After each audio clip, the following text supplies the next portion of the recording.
CHAPTER XXVI. The End of the Trouble. Giles returned to Rickwell within a week, to find that great changes had taken place in the place, even in that little while.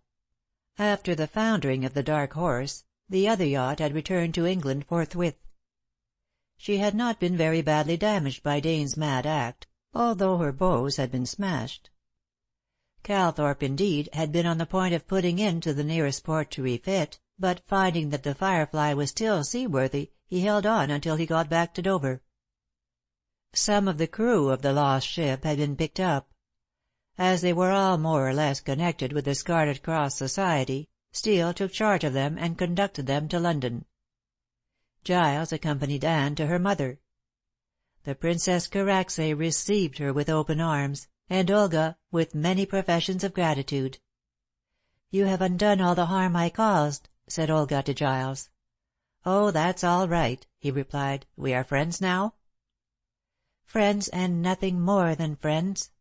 I am returning to Vienna with my mother, and have agreed to marry Count Taroc." Satisfied on this point, Giles went back to Rickwell, leaving Anne to the society of the Princess. Almost as soon as he set foot in his home he was informed of the news by Trim. "Mr. Franklin is dead," said Trim with startling abruptness. "Dead?" echoed Ware, astonished. "Was his broken leg the cause?" "No," replied the old man, "but yesterday he received a telegram, and afterwards took a dose of poison. His daughter is coming here to see you, sir. She heard you were to be here to-day." Giles wondered why Portia should come to see him, and also why Denham would have committed suicide after receiving a telegram. Trim could not tell him what the telegram was about, so Giles had to wait until the girl chose to call and enlighten him. Perhaps she had a message for him from the dead man concerning Anne. Meanwhile Trim went on to state that Mrs. Morley was leaving Rickwell. "She has sold all her furniture and has let the Elms," said Trim. "I saw Morris yesterday, and he tells me she is stopping at the Merry Dancer with her children." "Does she know of her husband's death?" asked Giles. "Death, sir? Is Mr. Morley dead?" "I forgot. You do not know." "Yes, Trim. He went down in his yacht, the Dark Horse, in the Bay of Biscay." "Poor woman," said Trim, looking shocked. "She was so fond of him." Ware had his own opinion on this point, so he made no remark. He turned over the correspondence that had accumulated during his absence, and found a letter from Mrs. Morley written a day or so previous. She said therein that she wished to see him particularly, and that she would call as soon as he returned. She had something most particular to tell him. The word "particular" was underlined. Giles wondered if she intended to tell him some of Morley's rascalities. But then he remembered that, according to Dane, she knew nothing of the double life which her husband had led. Anxious to hear what she had to say, he despatched a note by Trim asking her to come to his house, and offering to go to the inn, should she prefer their conversation to take place there. When Trim departed, Giles proceeded to despatch such business connected with his estates as was necessary. Hardly had he been an hour engaged in this way when Portia called to see him. She had discarded her rainbow-colored garb and was clothed in funereal black. When she entered Giles' study he saw that her eyes were red, and her face swollen with weeping.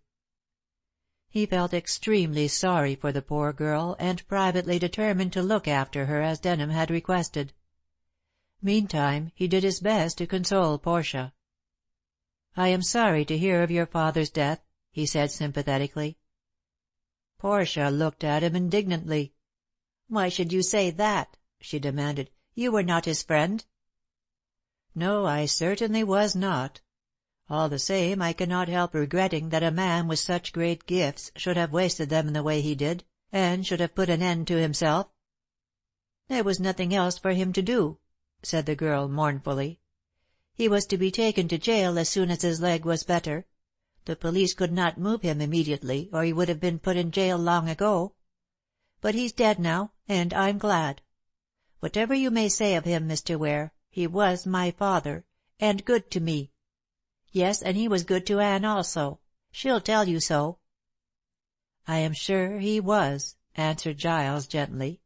"Your father had his good points, Portia. How much of his sad history do you know?" "I know he had his faults," she replied doggedly, "and that he was very badly treated by that beast Morley. I'm glad Morley is dead." "How do you know he is?" asked Giles sharply. "Father got a telegram yesterday from Steele. Steele promised to let him know if Morley was caught, as father hated him so. When the telegram came saying that Morley was drowned, father said that he had nothing left to live for, and that he was quite pleased to die. Then he sent me out of the room and took poison. I came back in an hour," sobbed Portia, "and found him dead. He looked so handsome as a corpse." Giles shivered at this morbid speech, but made no comment thereon. He saw that Portia knew very little, and was determined in her own mind to know no more. She had elevated her dead father to the rank of a hero, and would not listen to a word against him. Ware thought there must have been a great deal of good in Denham, despite his evil career, seeing that he had gained the goodwill of both Portia and Anne. But he had no time to talk further to Portia on these points, as a card was brought in to him, and he learned that Mrs. Morley was waiting to see him. He said a few final words to Portia. "How do you stand?" he asked. "Anne will look after me," she answered. "I don't suppose you'll be mean enough to put her against me." "Why should I?" said Giles mildly. "I am only too glad to help you in any way I can. But this money your father—" "That is all right. Father saw Mr. Asher, the lawyer, and has left his money to Anne. Every penny of it. I get nothing," cried Portia, with a fresh burst of grief. "But I do hope Anne will help me. I'm sure I've always been very good to her, even though she isn't my sister." "Did your father tell you she wasn't?" "Yes. He said she was an adopted child. Though why he should have left her all, and me nothing—" Here Portia wept again. Ware saw that Denham had arranged with Asher that her father's money should pass on to Anne. No doubt he had told the lawyer the whole history of the imposture, and Asher would now take steps to place Anne in possession of her fortune. But Denham had deceived Portia, probably because he wished the girl to think well of him after he was dead. Giles resolved that he would not undeceive the girl. "I'll see that things are made easy for you," he said. "Are you still at the Priory?" "There's nowhere else for me to go till I hear from Anne." "Anne is in town. I'll write to her, and we'll see what can be done." Portia rose to go, but she expressed no thanks for his kindness. "So you are to marry Anne," she said. "Well, I hope you'll be good to her." "Don't you think I shall?" Portia, in spite of her grief, tossed her head. "I don't know," she said. "All men are bad, except my father, who was very, very good," and she looked defiantly at Giles as though challenging contradiction. But Ware was too sorry for the girl to make any harsh remark. He walked with her to the outer door, and sent her away in a much more cheerful mood. Then he returned to his study and found Mrs. Morley already seated near his desk.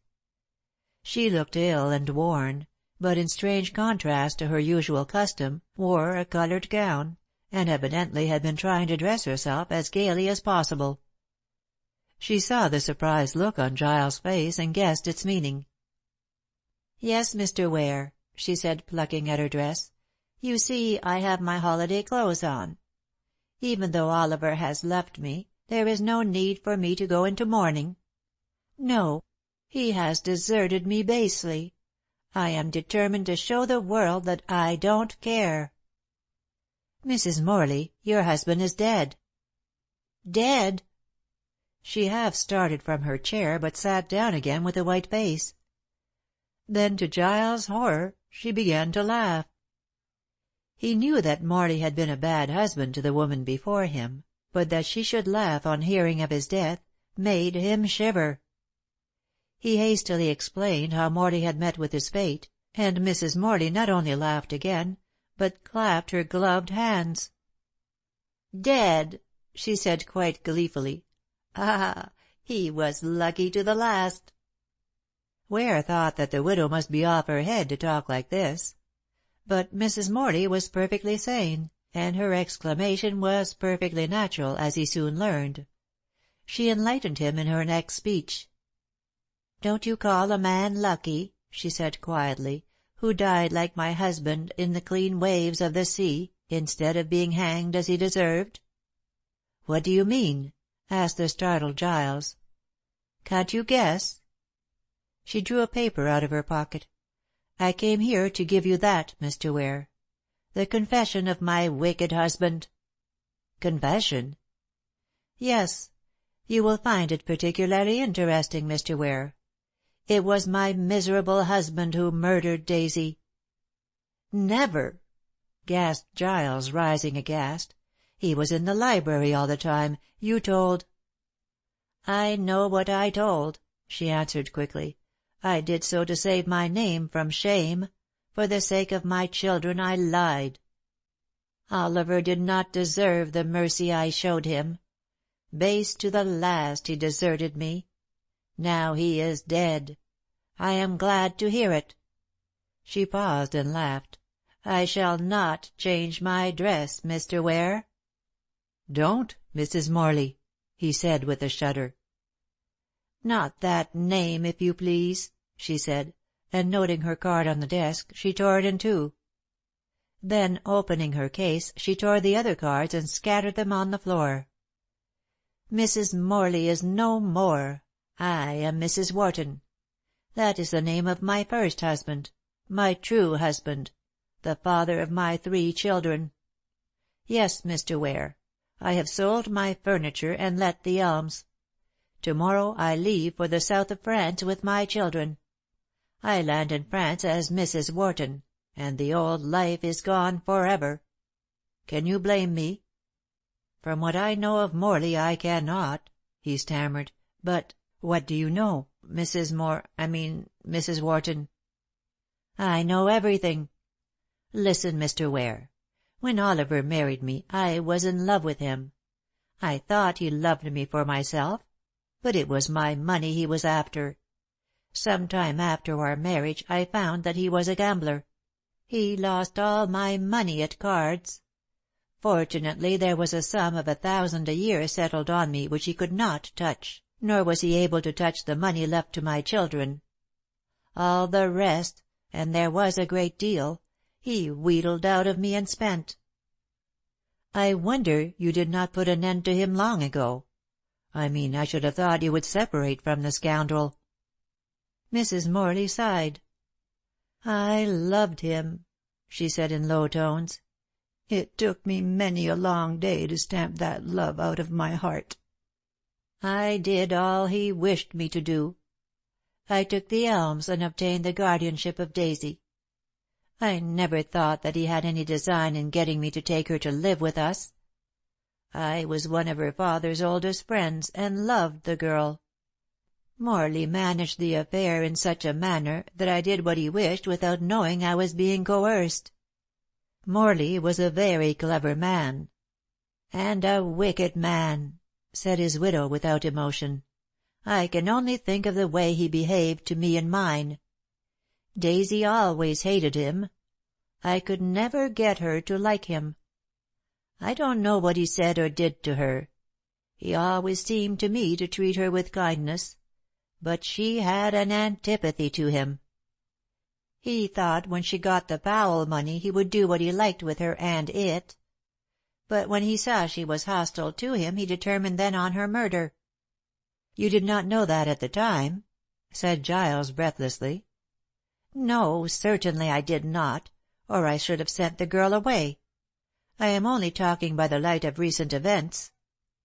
When that man came to tell Morley about the death of Powell, he knew that Daisy would leave the house and marry you as soon as she got the fortune. He tried to induce Denham when he was in the library to kill Daisy, and took down the stiletto for that purpose. Denham refused. Then there was a man called Dane, who came with a message. Morley asked him likewise to kill the girl, and was likewise refused. He saw there was nothing for it but to murder Daisy himself. In a day or so it would have been too late, as she would hear about the money and leave the house. Morley took the stiletto and went to the church in the hope of killing her when she came out and was amidst the crowd of people. He hoped to escape unobserved." "A rash idea," observed Giles. "Oh, its safety lay in its rashness," said the widow coldly. "Well, it happened that Denham lured Daisy out of the church and did not follow for some time. Morley, looking at the door, saw her come out. He waited for a moment and then walked to her father's grave. Morley followed and killed her by stabbing her in the back as she knelt in the snow by the grave. She fell forward with a cry. He would have repeated the blow but that he saw Denham coming. He fled back to the house. I was in the library when he arrived. He made some excuse, and I never thought anything was wrong." "Had he the stiletto with him?" "I believe he had, but I did not see it. Afterwards he took the stiletto back to the churchyard and pretended to find it, so that Anne might be accused. Denham never suspected Morley of the crime.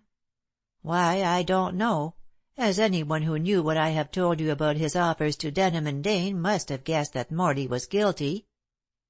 "How did you learn all this?" asked Giles, glancing at the confession, which was in Morley's own handwriting. "At various times. I did not suspect him at first. But one thing led to another, and I watched him.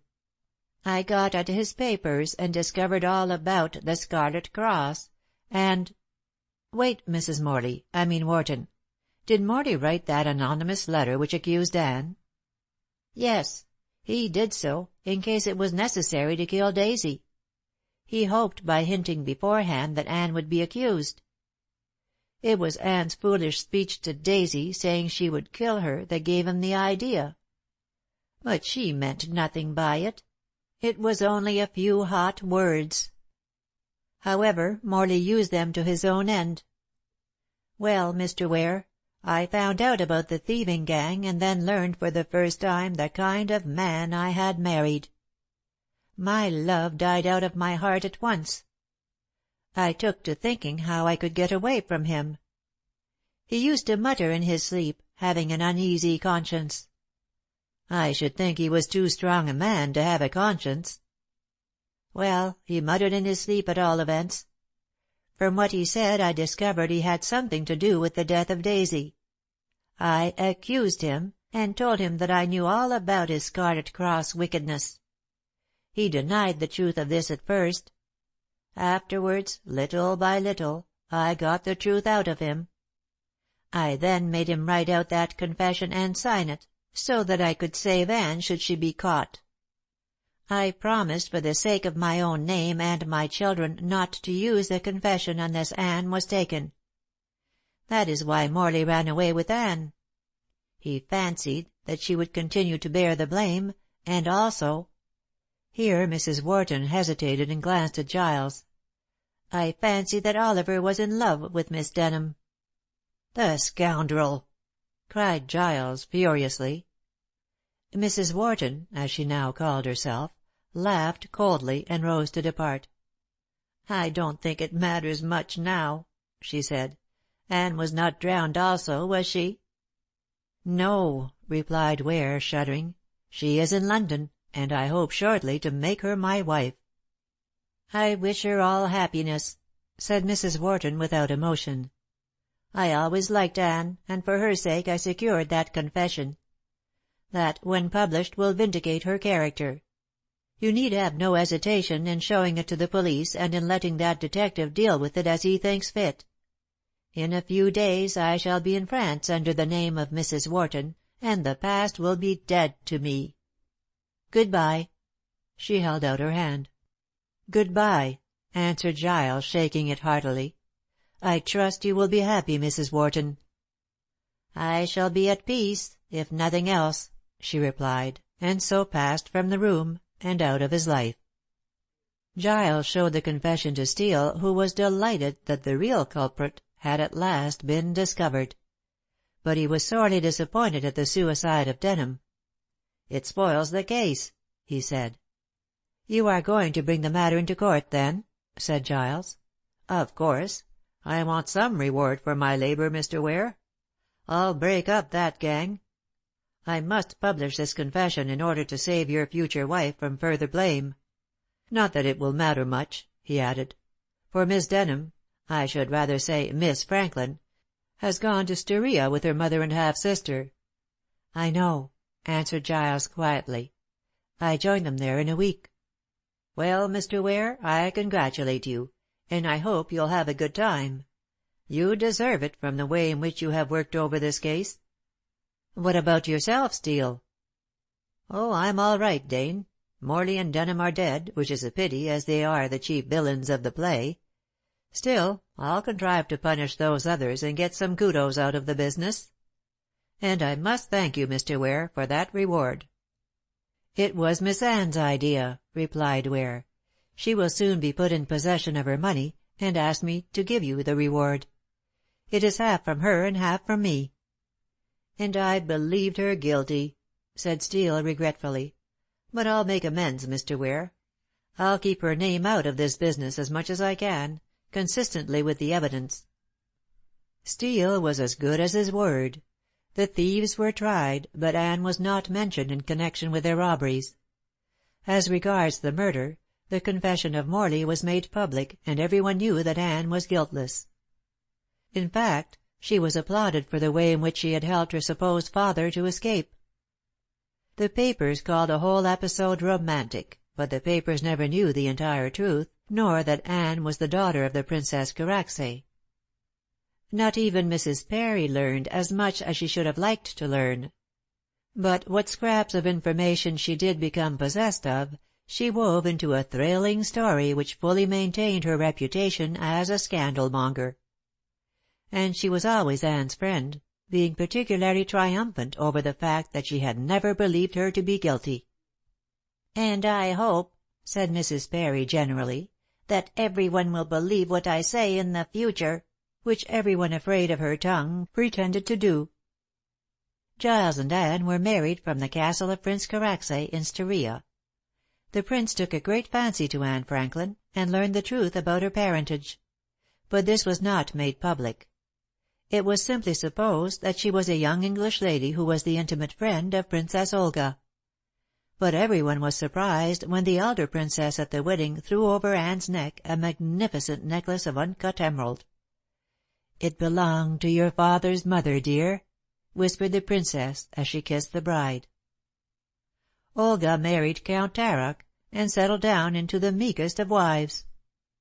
Giles and Anne heard of the marriage while on their honeymoon in Italy. They had taken a villa at Sorrento and were seated out on the terrace when the letter came. Anne expressed herself glad. "And you are pleased too, dear?" she said to Giles.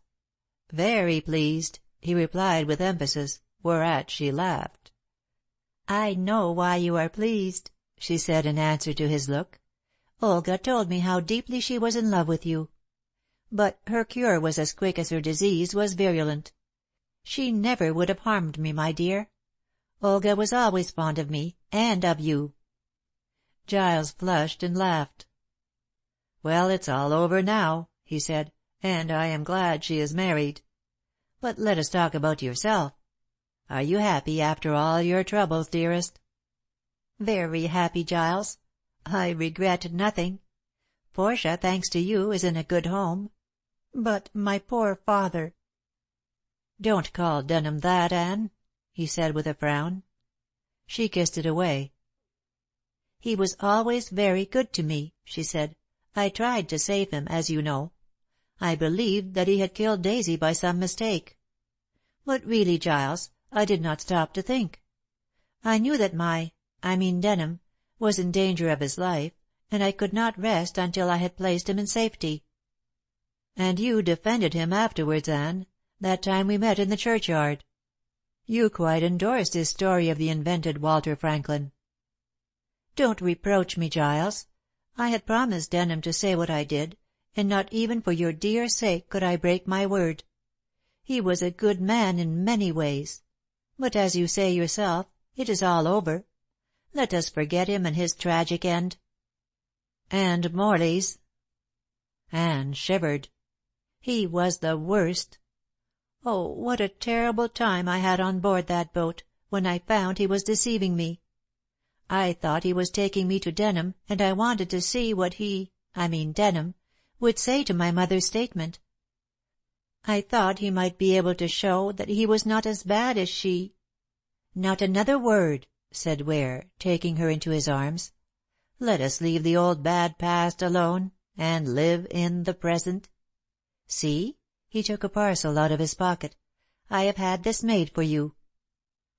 Anne opened the package, and found therein the coin of Edward VII, set as a brooch, and surrounded by brilliants. "Oh, how delightful!" she said, with a true woman's appreciation of pretty things. "It is the dearest thing in the world to me, save you, Anne," he said.